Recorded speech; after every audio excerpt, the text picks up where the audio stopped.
اسد گلی میں اپنی گیند سے کھیل رہا تھا۔ اسد نے گیند ہوا میں اچھالی تو گیند حارث کے گھر میں جا گری۔ حارث اپنے گھر کے صحن میں پڑی گیند دیکھ کر خوش ہو گیا۔ وہ اس رنگ برنگ کی گیند سے کھیلنے لگا۔ تھوڑی دیر بعد گھر کی گھنٹی بجی۔ اسد اپنی گیند لینے آیا تھا۔ حارث نے جلدی سے گیند چھپا لی۔ اس نے جھوٹ بولا کہ گیند اس کے گھر میں نہیں آئی۔ اسد خاموشی سے واپس چلا گیا۔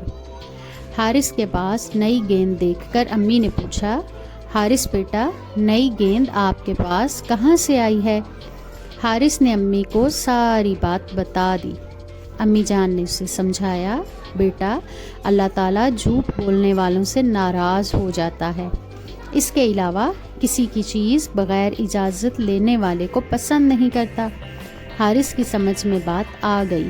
وہ فوراً گلی میں گیا۔ اس نے اسد کو اس کی گیند واپس دی اور اس سے معافی مانگ لی۔